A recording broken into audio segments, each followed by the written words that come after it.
Big Brother, mainstream media, government cover-ups. You want answers? Well, so does he.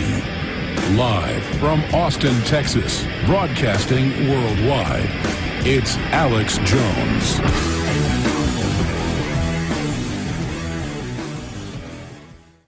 For the next 25 minutes, we're going to have Donald Light. He is a low-key visiting professor at Stanford University and professor of comparative health care at the University of Medicine and Dentistry of New Jersey. He is an economic and organizational sociologist who compares health care systems and pharmacological policy. As a founding fellow of the Center for Bioethics, he has become concerned about how few new drugs are clinically much better than existing ones, yet causing substantial risk to patients. Prescription drugs are the fourth leading cause of death. From the numbers I've seen, it could be the leading cause, and result in 2.2 million hospitalizations a year. Professor Light is a co-author and editor of The Risk of Prescription Drugs, 2010. His research has appeared in leading medical and social science journals. And I've got the book right here, The Risk of Prescription Drugs, Columbia University Press, Social Science Research Council series on privatization of risk. And it's got the boil down here, how do prescription drugs become a leading cause of death? The risk of prescription drugs. And the numbers I've seen in the news are 300,000 drug-related deaths. That's almost rivaling heart attack, cancer, and automobile accident. So is it the fourth, the third, the second, the first? Doesn't matter. I mean, it's you hear these drug ads and, oh, having trouble, needing to urinate a lot? Well, take this. Now, it'll give you brain cancer, have a heart attack, you may go insane, make you suicidal, blood clots, but doesn't matter. Call your physician if you think this is right for you because you're a doctor. It's incredible. So we've got him on with us for the next 25 minutes, and we'll certainly have him back up again for a full hour in the future. Professor Light, thank you for joining us. Well, it's a pleasure, and I've been reading about all the great things that you've been doing, these wonderful documentary films and interviews. It's very impressive. I'm really delighted to be talking with you. Well, I'm delighted to have you on with us, sir. We've got limited time, so I'm going to try to sit back and shut up. If you were talking to a auditorium at a city council and you had 25 minutes to talk to them, what would you say? Well, you've summarized the main finding that we had in this little book that's only the size of a 5x7 photograph and only 160 pages long. It was written for general lay audiences with short, easy to read chapters, and it describes, as you say, that most of the new drugs are little better than existing drugs. I have a table here. Out of the 980 drugs that were approved in the last decade, only 40 were regarded as important therapeutic advances. So that's about 4%, and another 106 were judged clinically to be superior to existing drugs, and all the rest were judged to add little value. Now, why is that? Well, that's because the FDA approves drugs against placebo, a placebo meaning a pill that is inert. So, and you don't know whether you're taking the active new drug or the placebo, and that's what is done in a clinical trial. And then you see whether the people who took the active drug got better against some criterion that the trial is for. But that means that when the FDA approves new drugs as more effective and better, and drug companies talk about it as being more effective, what they really mean is more effective than an inert pill. In fact, the FDA is prohibited from ruling whether new drugs are better than existing drugs. And on the safety side, they approve them as safe with very little evidence about their safety because the trials are designed to minimize evidence of safety. And so the actual evidence they have about whether these drugs are safe for you is pretty minimal. Well, an example I would use, Professor, is I know how to read the insert of a drug. I mean, I'm not a rocket scientist, but I can read it. Yeah. And Gardasil vaccines, they admitted in the trials, killed quite a few people. It caused autoimmune responses. And then of the hundreds of different papillomaviruses, they admitted it only covered 6 or so, and that it said this may not even stop you from getting cervical cancer. And then the literature went on to admit that it's only killing a few thousand people a year, and that's normally treatable. And so the benefits are far outweighed by the dangers, but Merck just comes into Texas, gives a bunch of money to the politicians, and they come out and say, hey, little girls, and now they're saying little boys, you got to take this so you don't get this cancer virus. I mean, right there, it's just incredible. Right. I was told that doing the interview with you was like quickly going 60 miles an hour. So you're absolutely right. I'm not an expert on Gardasil, but you've put your finger on the new blockbuster era. So the companies have figured out that they can make vaccines or vaccine-like things that they will call vaccines because the definition is being broadened for a wide number of conditions. And about every half year, we will see a new vaccine. Well, for the last 25 years, you didn't see a new vaccine very often. And the prices will be about $70 a dose, and often you need 2 or 3 of those, so it'll be like $200, $300, $400. And you're right that they're the vaccine advocates and the companies sort of market to the public officials in the departments of public health or the Centers for Disease Control simply to get these things on a list. So it's easy, cheap marketing. And then it becomes a part of the requirements for what children should take. And you're right that it's a real worry.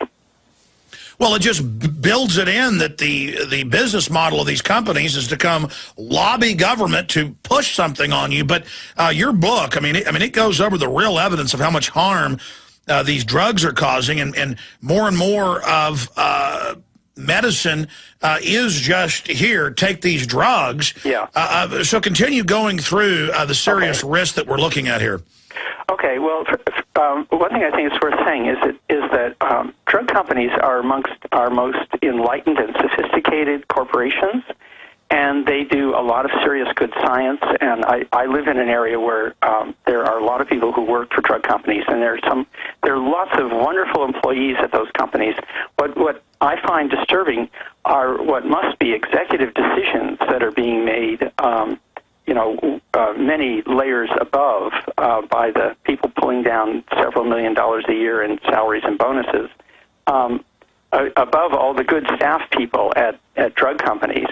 And one of the main things is that they repeatedly are heavily advertising to people to take drugs for things that they were not tested for or approved.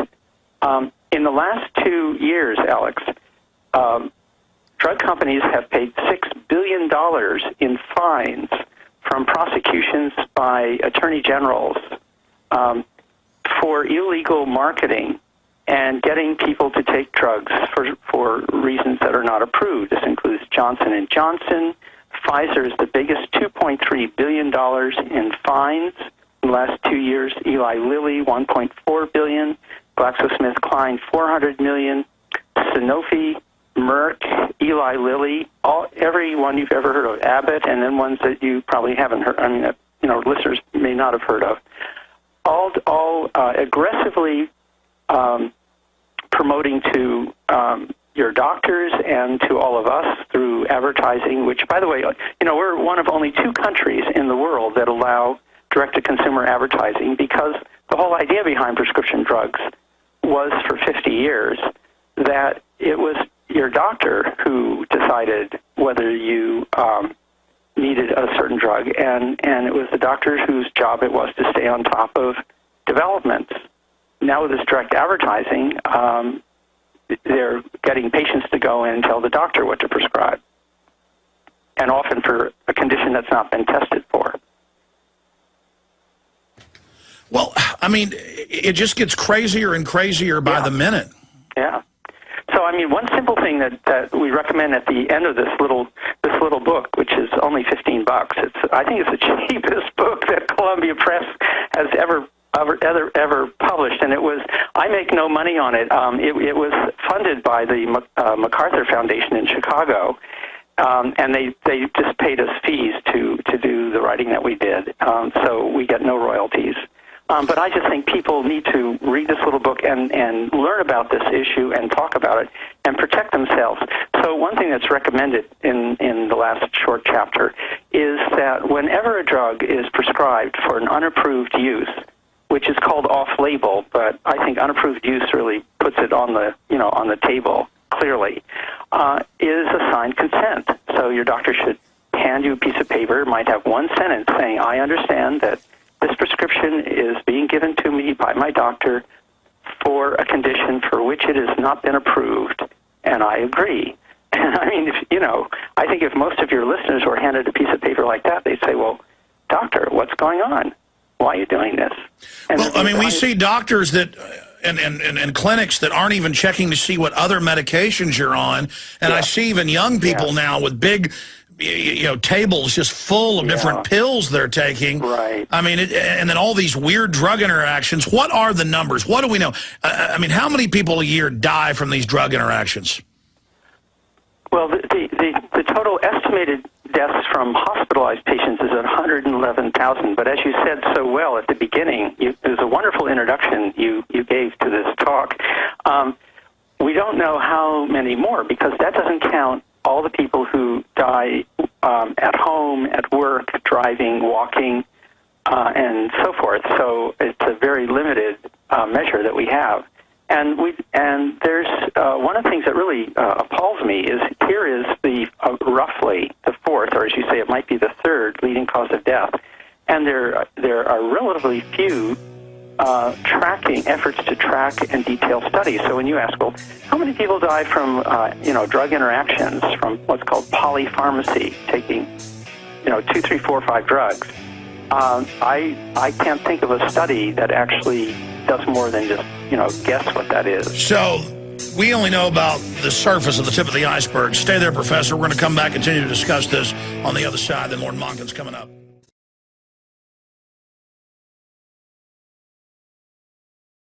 I'm going to get you back because I've just read the summary of it and I read articles about your great book.